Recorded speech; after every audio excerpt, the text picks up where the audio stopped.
Fat mail-order bride, rejected and beaten, mountain man carried her. 15 miles, and she became his everything. "Enough!" the giant voice thundered, and the station finally remembered its spine. Moments earlier, Crimson Valley's winter had made a spectacle of cruelty. Steam hissed along the platform, breath smoked from 100 watching mouths, and a young woman who had crossed a continent for love lay in the grit of the depot floor.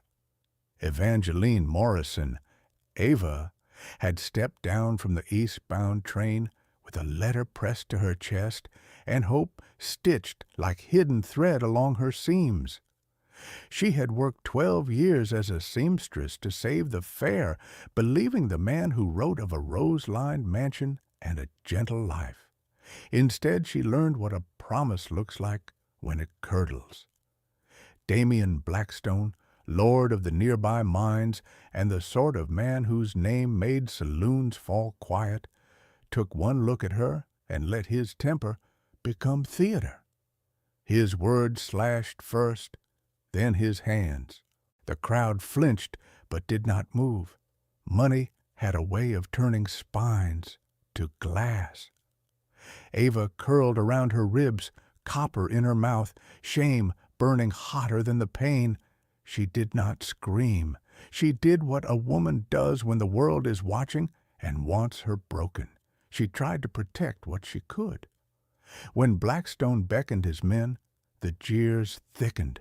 Stones skittered. A boot glanced her shoulder. The station master found the interesting need to study his pocket watch. Somewhere, a child cried and was shushed. Steam rolled in again, a blind white curtain, and through it came the sound that split the performance in two. "Enough," the voice said, closer now, no more thunder than iron. He was enormous and weathered as a cliff face, a coat of bear hide thrown over broad shoulders, a rifle across his back, a hunting knife riding his hip. Thaddeus Ironwood, Thad to the hills, a rumor to the towns, stepped through the steam, and the circle parted because instincts older than law told people to let mountains pass. He knelt in the cinders, set his coat around Ava's shaking form, and checked her breathing with hands that had felled trees and built roofs and buried loved ones. In his eyes there was the steady heat of a banked fire. "You struck a woman," he said to Blackstone, as if stating a simple fact of weather. "You'll answer for it." Blackstone laughed, because men like him always do before they count. He snapped his fingers, and 40 payrolled fists shifted, but the first to move found the ground rising to meet him. Ironwood's stride ate the space. A club was caught and wrenched away. A second man flew. A third forgot how to stand. The crowd made a sound that was not quite a cheer and not quite a prayer.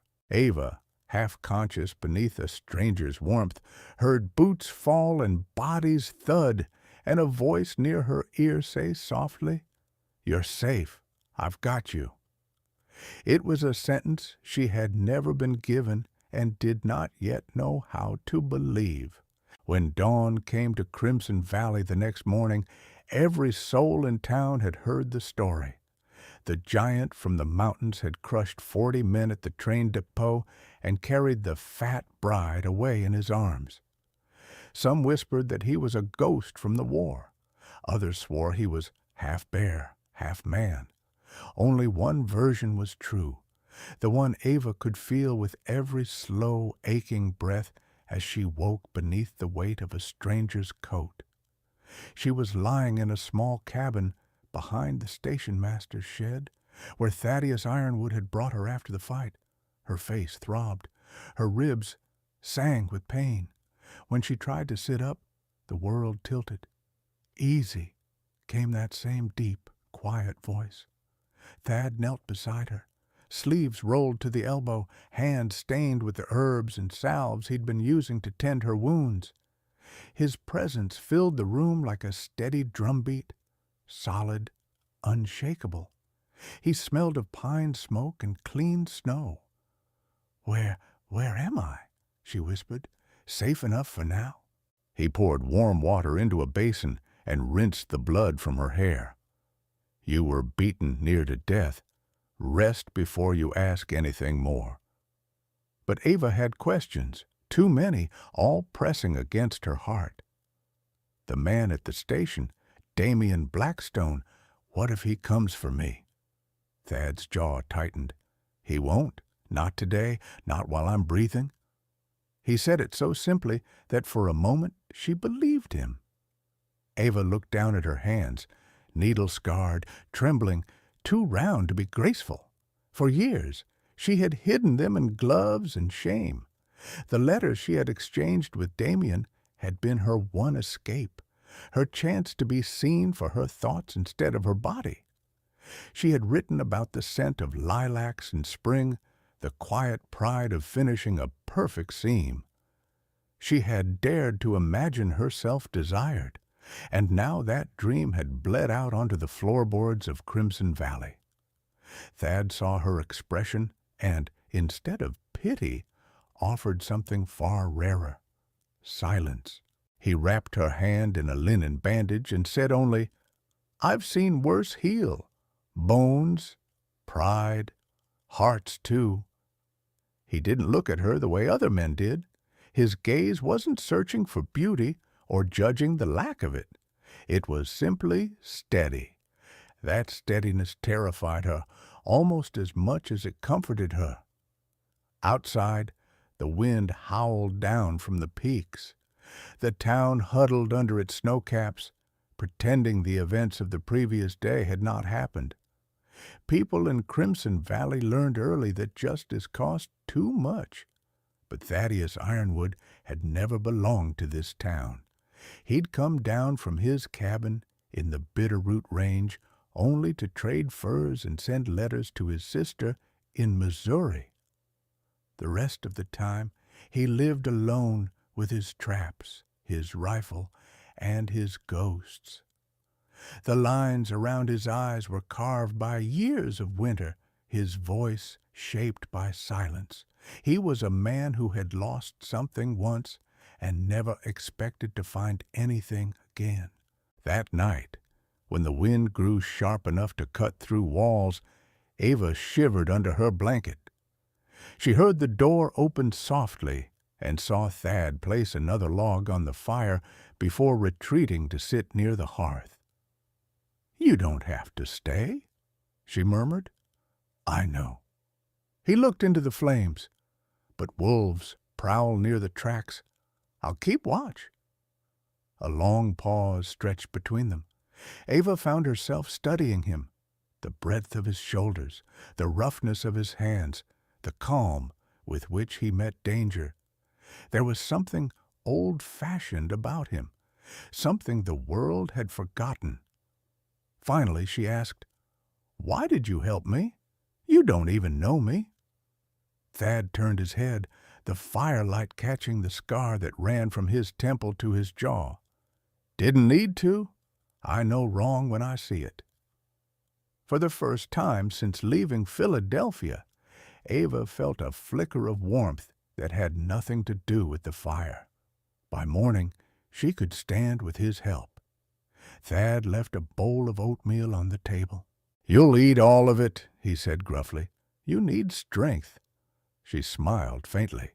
"Yes, sir." The smallest grin ghosted across his beard. "Don't sir me. I work for no one." When she finished eating, he handed her a thick wool cloak. "The townsfolk will talk. Let them. You'll ride north with me before sunset. My cabin's 15 miles through the pass. Safer there than anywhere else." 15 miles? Ava blinked. "I've carried worse burdens," he said, and his tone made it sound like a promise rather than pride. That evening, as the last train whistle faded and snow began to fall again, Thaddeus Ironwood helped Ava onto his horse. The mountains waited, silent, endless, wild. She looked back once at Crimson Valley, that place of humiliation, and then forward to the peaks, glowing faintly pink in the dying light. Somewhere inside her, something small and stubborn began to stir, something that whispered that perhaps the journey ahead would hurt less than the life she had left behind. The wind from the Bitterroot Pass cut sharp as a blade, slicing through layers of wool and courage alike.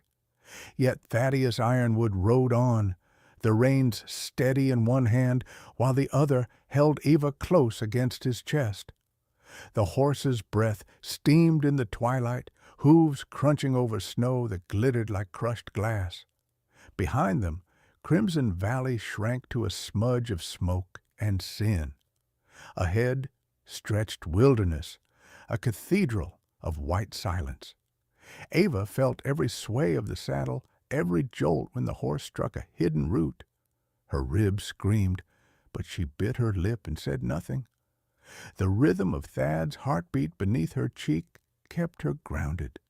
It was steady, like a drum keeping time for the world. "You can sleep," he said quietly, voice muffled by his scarf. "I'm afraid I'll fall." He adjusted his grip, pulling her tighter. "Not while I'm holding you." It should have sounded like a simple reassurance, but something in the way he said it, low, certain, absolute, unraveled her defenses. For 12 years she had lived among men who saw her size before her soul. Thaddeus Ironwood didn't even seem to notice. To him, she was simply a person who needed carrying. The snow deepened as the trail climbed. Pines rose around them like silent witnesses, branches heavy with white. Thad's horse, Bramble, grunted and pushed forward.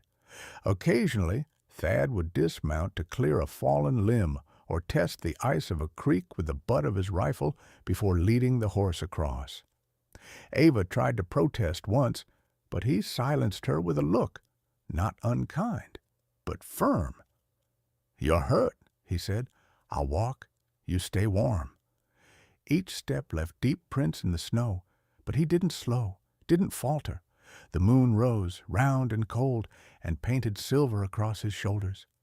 Eva watched him through half-lidded eyes, half in pain, half in awe. She had never seen such quiet strength before. No boasting, no swagger, just an unyielding will. At one point, they reached a narrow bridge of ice spanning a frozen creek. Eva's heart hammered. "Will it hold?" Thad glanced back. "It will if you don't breathe too hard," he said, dry as dust. When her eyes widened, he added, "That's a joke, Miss Morrison." For the first time in days, Eva laughed, a small, shaky sound that vanished into the cold air. Thad's mouth curved beneath his beard. Hours passed. The world turned from gray to black. Snow began to fall again. Slow, deliberate flakes that melted on Thad's skin and clung to Eva's lashes. Eventually, he found a shallow cave in the cliffside. "We'll rest here." He led the horse under the overhang, then built a fire from kindling he'd carried in his pack. Sparks leapt upward, catching the reflection of his eyes. Brown, warm, steady. Eva sat close to the flames, trembling. "You're shivering," Thad said. He pulled a heavy blanket from his saddlebag and draped it over her shoulders, then crouched beside the fire, hands open to the heat. "It's a bad trail for anyone, worse for a woman hurt." "I don't want to be a burden." He looked at her. "You're not." The two words landed heavier than any comfort she'd ever known. As the fire crackled, Thad stirred a pot of broth. The smell of venison and wild thyme filled the small cave. He passed her a tin cup. "Drink, slowly." Eva obeyed. Warmth spread through her like forgiveness. She caught him watching her, just briefly, but with something gentle flickering in his eyes before he turned away. Outside, the snow thickened. The wind sighed across the mouth of the cave, but inside the air glowed with the steady hum of fire and breath. Ava studied Thad in silence. "You live up here alone?" He nodded. "Nearest neighbor's 12 miles east. Suits me. Doesn't it ever get lonely?" "Sometimes," he said simply. "But I learned long ago, it's better to be lonely than cruel." She didn't know what to say to that, so she watched the flames dance and thought of Philadelphia, of narrow alleys, of the sewing room that smelled of starch and sweat, of girls whispering behind her back. She had left all that behind for a dream that had turned to nightmare. Yet somehow, in this frozen nowhere, she felt closer to peace than she ever had. When the fire burned low, Thad spread his bedroll near the entrance. "You take the inner side," he said. "It's warmer." Ava hesitated. "I can take the outer." He shook his head. "You'll freeze. I've weathered worse." She settled where he told her, the blanket tucked under her chin. The fire painted soft gold across his face, highlighting the rough line of his jaw, the scar, the tired kindness. "Thad?" she whispered. Thank you for not leaving me." He looked into the dark, voice almost too quiet to hear. "Couldn't have, even if I'd wanted to." The wind moaned through the pines. Ava drifted into sleep to the rhythm of it, feeling, for the first time in her life, completely safe. By dawn, the storm had eased. Thad stamped out the fire, saddled Bramble, and helped Ava mount again. Her pain was sharp, but her spirit steadier. The air smelled clean, washed new. They crossed frozen meadows where elk had passed, and rivers glazed in white. When she grew too weak to ride, he lifted her without a word and carried her in his arms as he trudged through the snow, mile after mile, breath steaming, muscles coiled, but uncomplaining. By the time the mountains opened into a small clearing and the outline of a cabin appeared, the sun was a faint ghost behind clouds. Ava's eyes blurred with exhaustion, but she saw smoke curling from a chimney, fences half buried in snow, and the promise of warmth. "Home," Thad said softly, his breath a cloud. It was the first time the word had ever sounded like an invitation.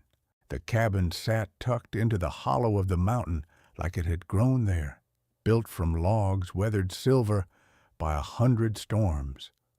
Smoke drifted lazily from the chimney, and the small clearing outside was bordered by pine and birch trees heavy with snow. When Thaddeus Ironwood shouldered open the door, the smell of cedar and wood smoke enveloped Eva like a blanket.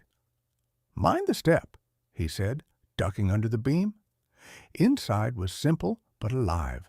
A hearth built of river stones, a heavy table scarred by years of use, shelves lined with jars of herbs and tools. A bearskin rug stretched across the floor, and against the far wall stood a large bed covered in thick quilts. The air hummed with quiet warmth. Thad set her gently on the edge of the bed. "You'll rest here. Don't argue." "I wasn't going to," Ava murmured, though the corner of her mouth twitched. He crouched beside her, unwrapping the bandages to check the bruises on her ribs.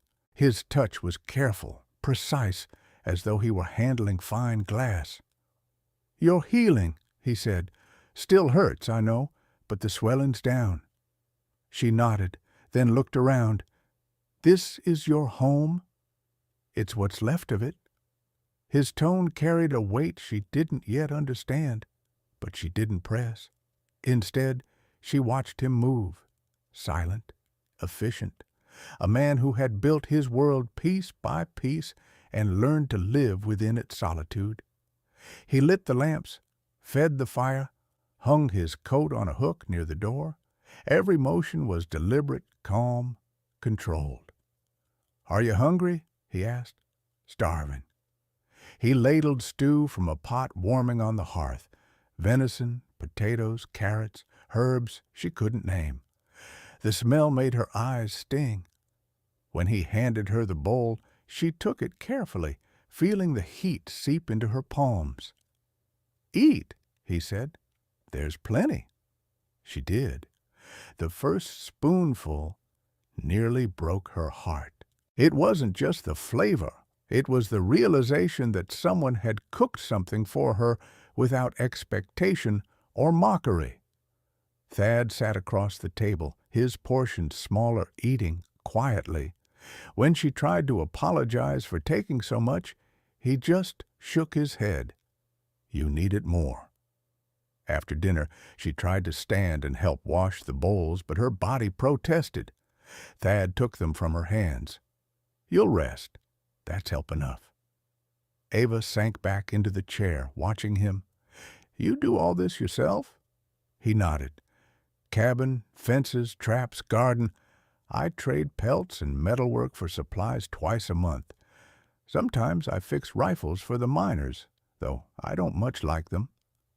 "I can sew," she said softly, "if you'll let me. When I'm stronger, I mean. I can mend your shirts, curtains, maybe make proper quilts." Thad's eyes lifted from the sink.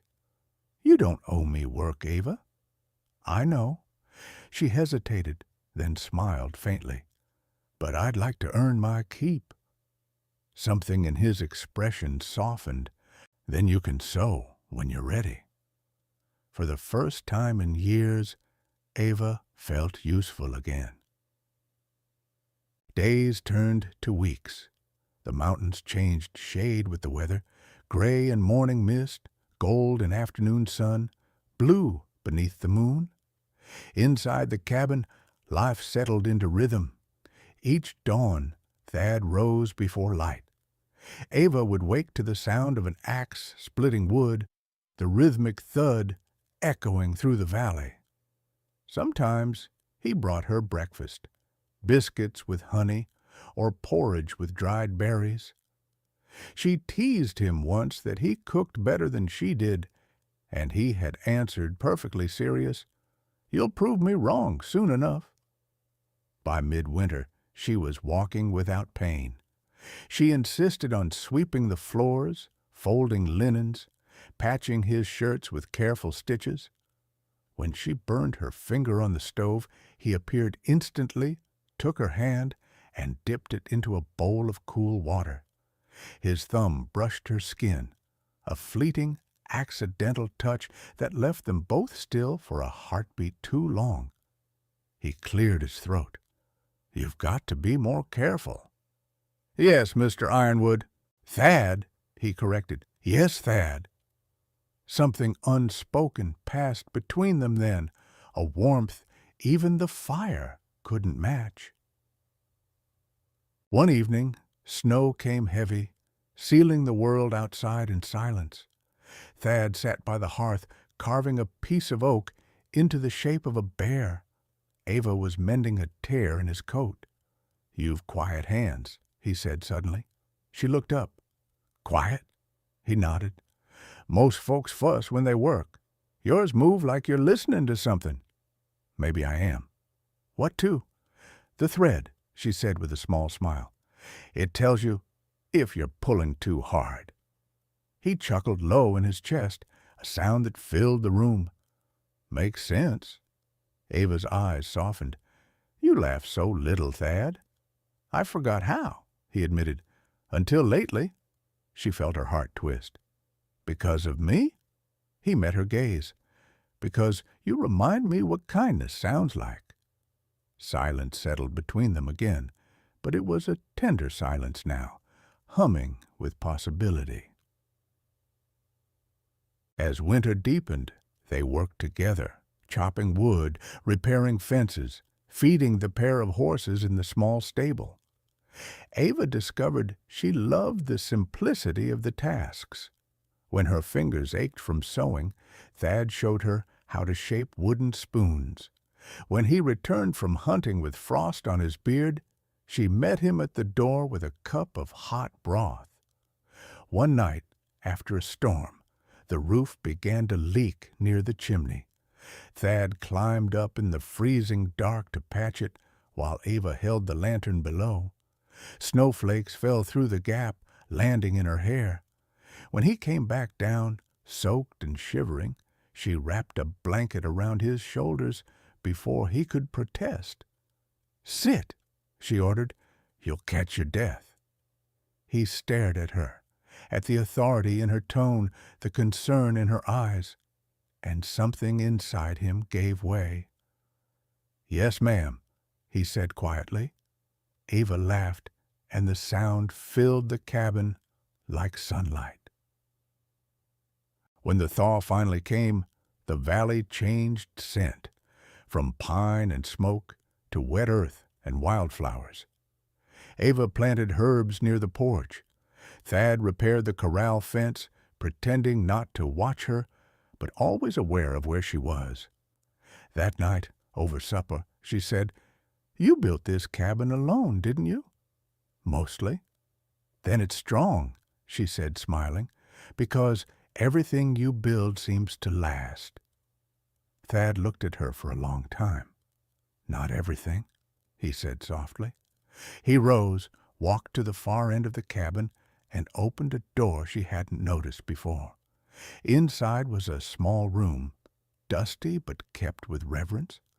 On the wall hung a faded dress, and on the dresser sat a tiny carved cradle. Ava's breath caught. This was someone's room. He nodded once. "My wife, Isabella, and our daughter." The words hung in the air like the sound of a closing hymn. Ava stepped closer, her hand brushing the doorframe. "I'm sorry." Thad exhaled slowly. "So am I." When he turned back toward her, his eyes were raw but steady. "That's why I keep to myself. Too much loss makes a man quiet." Ava hesitated, then reached out and touched his arm. "Sometimes quiet people have the most left to say." He didn't answer, but his hand covered hers for a moment, rough, calloused, alive. Outside, the wind sighed through the pines again, but inside, the cabin glowed with something warmer than fire, the slow, careful rekindling of hope. Spring arrived late in the mountains that year. Snow still lingered in the shadowed valleys, but meltwater began to sing through the creeks. For the first time since she had arrived, Ava could walk without clutching her side. The color had returned to her cheeks, and laughter had returned to the cabin. Yet beneath that laughter, something restless stirred, both in the forest and in their hearts. Thad felt it first. One afternoon, he stood by the corral mending a fence post when a hawk's cry echoed overhead. His eyes narrowed toward the east, where a faint dust plume rose beyond the ridge. Horsemen. He said nothing to Ava when he came inside that evening, but his shoulders were tense as he hung his rifle above the hearth. Ava noticed. She always noticed now. "Something's wrong," she said quietly while pouring stew into bowls. "Maybe nothing." "But your maybe always means something." Thad's lips twitched. "You've learned me too well." She set the ladle down. "Then tell me," he sighed. "Could be riders from town, could be hunters, could be Blackstone's men." The name chilled the room like a sudden gust. "I thought he wouldn't come," Eva whispered. "I thought he wouldn't dare." But men like Damian Blackstone didn't forget humiliation, and rumor in these mountains traveled faster than snowmelt. Thad had humiliated him before hundreds of witnesses, left him bleeding in his own dirt. A man like that would never let it stand. That night, after Ava slept, Thad sat before the fire, carving a new handle for his hunting knife. Each scrape of the blade against wood sounded like time ticking down. He remembered Isabella, the way she had smiled as snow fell through the rafters, The way her laughter had filled the cabin before fate silenced it. He had sworn never to love again, never to risk that hollow ache. Yet Ava's laughter had undone that vow piece by piece. Now the thought of losing her clawed at him worse than any wound. 2 days later, the danger arrived not as riders, but as a rumor carried by a peddler from town. Thad met him on the trail, trading furs for salt and flour. "Word is, Blackstone's offering a bounty," the man said, lowering his voice. "Says his bride ran off with a thief who stole his horse and humiliated him. He's telling folks she's dangerous, deranged. Promised $100 for anyone who brings her back alive." Thad's grip tightened on the rifle slung across his back. "Alive," he repeated flatly. The peddler nodded. "Alive, so he can kill her himself, I reckon. Folks say he's hired a dozen guns to search the mountains." When Thad returned home, his face was stone. He found Ava kneeling by the hearth, mending one of his shirts. She looked up, smiling. "You're early?" He couldn't bring himself to smile back. "Ava, we need to talk." At once she read the truth in his tone. The color drained from her face. "He's coming. Maybe not yet, but soon." Her fingers tightened around the fabric. "Then I'll go. I'll go far, Thad. I won't let him find you." He stepped forward and caught her hand. "You think I'd let you walk into that alone? No, Eva. He'll have to come through me." Tears welled in her eyes.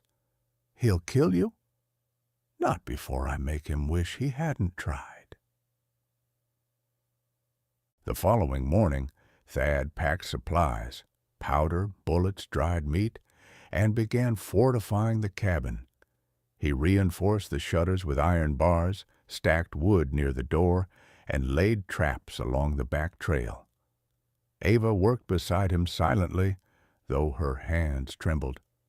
That night, when the work was done, they sat side by side on the porch, watching lightning crawl along the horizon. The storm smell, ozone and pine, hung heavy in the air. "I used to think," Ava said softly, "that courage was something people were born with. But maybe it's just what's left when you have no other choice." Thad looked at her, admiration quiet in his eyes. "You've got more of it than most men I've met." She smiled faintly. "And you've got too much." Lightning flashed, painting his face in stark light. "That's what she used to say," he murmured before he could stop himself. "Your wife?" He nodded slowly. "Isabella. She was brave, stubborn as spring frost. I buried her on the ridge with our child. Thought my heart went into the ground with them. But you—" He stopped, jaw tight. "But me?" she prompted gently. "You made it beat again." Ava reached for his hand. "Then don't let him take that away. Not from me." He turned his hand over, fingers locking with hers. "I'm not fighting for you, Ava. I'm fighting with you." The first shot came 2 nights later.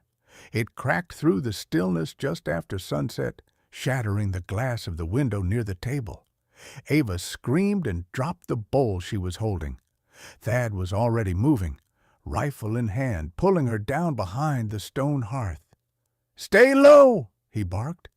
Outside, voices shouted, rough, drunk, confident. Thad counted at least a dozen. "They've found us," Ava whispered. He loaded his rifle with quick, practiced motions. "Then they'll regret it." A bullet punched into the wall beside them. Splinters flew.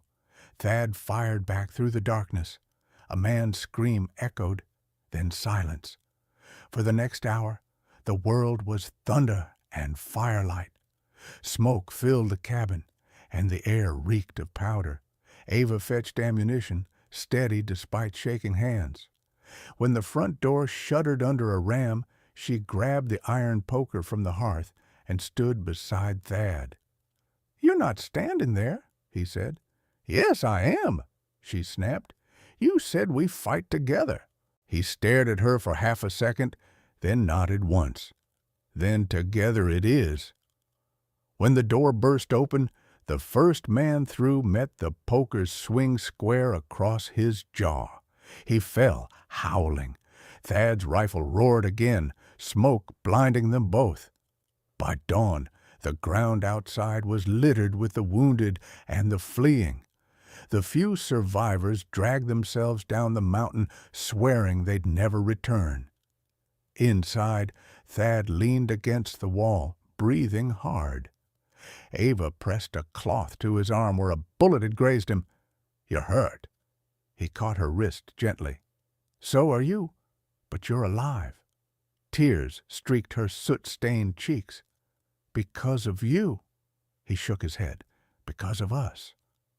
Outside, thunder rolled again, not from the sky this time, but from hooves in the distance.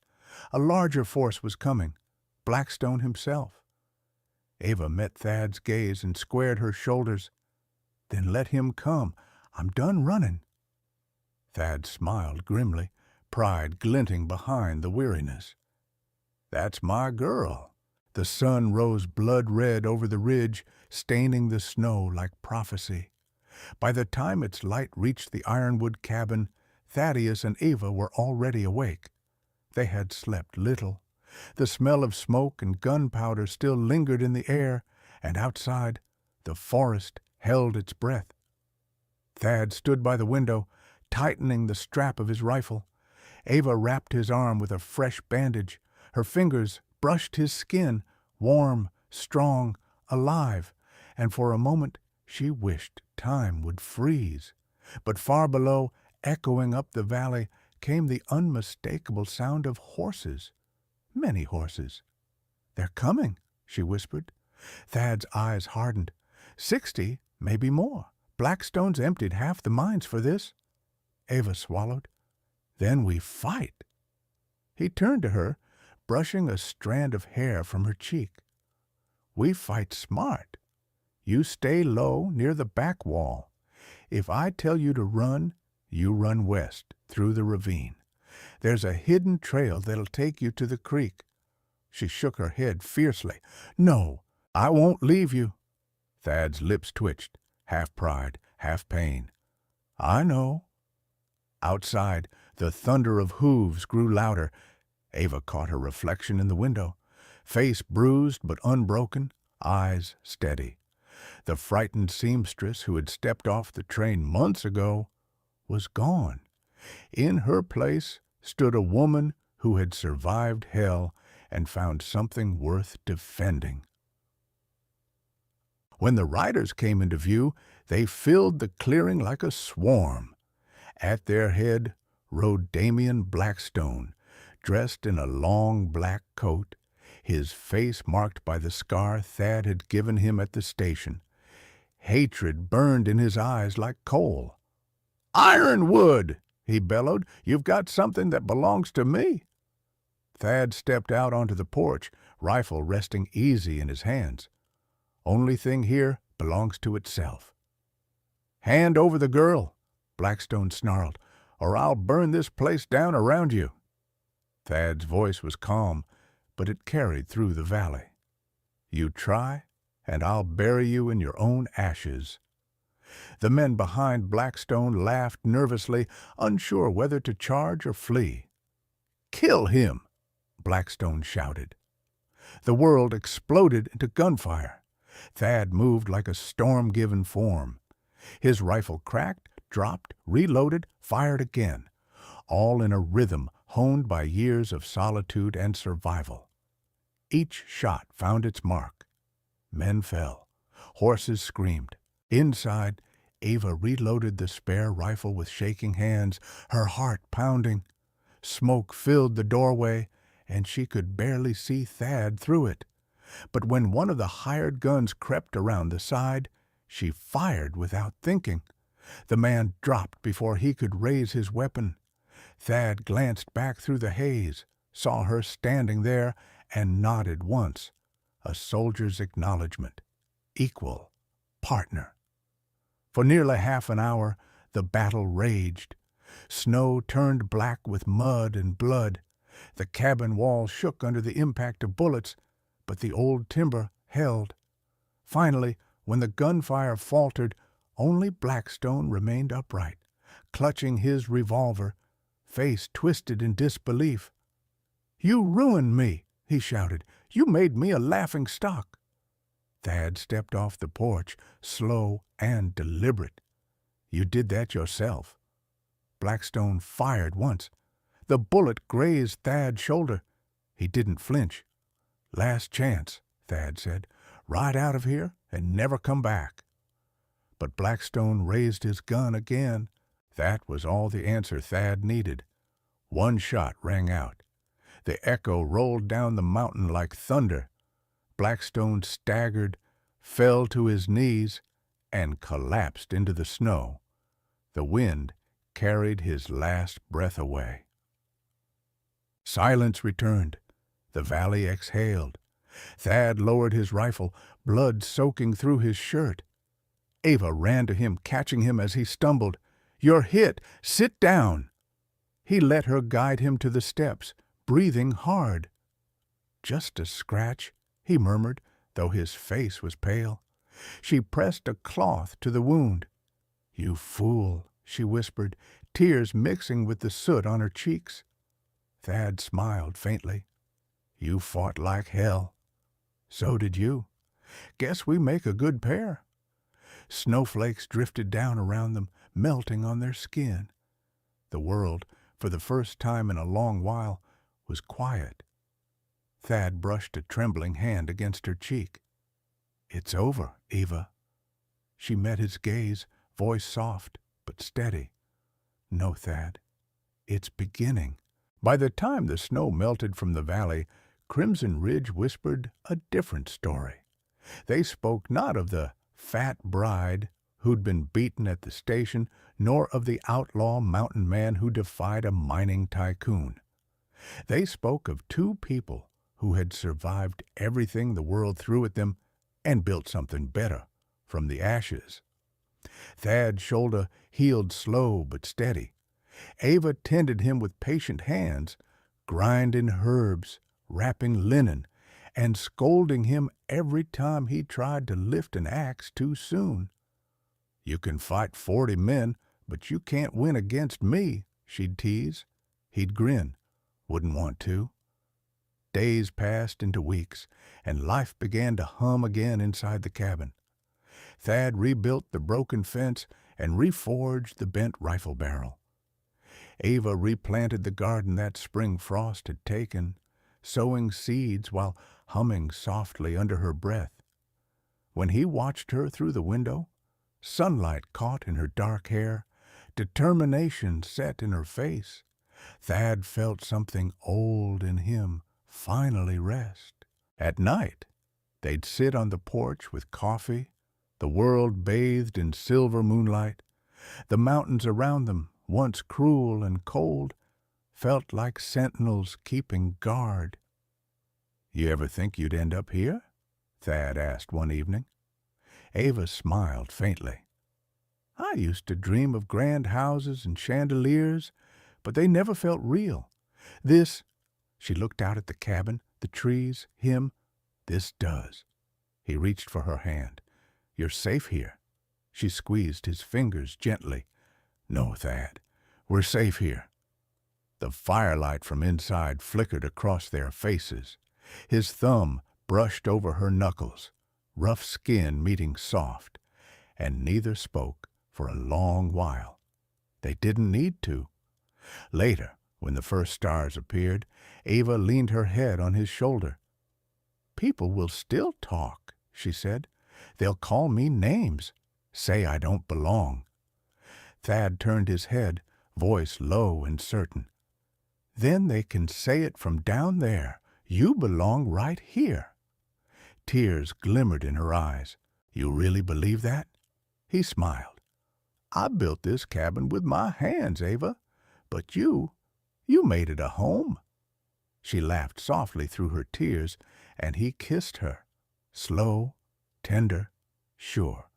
The kind of kiss that says we made it and we're not afraid anymore. The wind sighed through the pines. Somewhere a lone wolf called in the distance, but for once the sound wasn't lonely. It was a lullaby. Inside, the hearth glowed bright. 2 mugs of coffee sat forgotten on the table, and as snow began to fall again, gently this time, the mountain man and the woman the world had once broken sat together in the warm light, their hearts beating in quiet rhythm. It wasn't the life they'd been promised. It was better, real, imperfect, earned. And somewhere in the hush between fire crackle and wind, Thad murmured, "You're home now, Eva, if you'll have it." She smiled through the tears, resting her hand over his heart. "I already do." Every time a story like Ava and Thad's reaches your heart, it reminds us that love isn't measured by perfection. It's measured by endurance, by kindness that survives cruelty, by 2 people who choose each other when the world turns away. If you've ever been judged for how you look or where you come from, remember, you still deserve a love that stays. Tell me, where in the world are you listening from tonight? And if you still believe that love can rise from pain, stay with us, because the next story, like every heartbeat in these mountains, was written for you.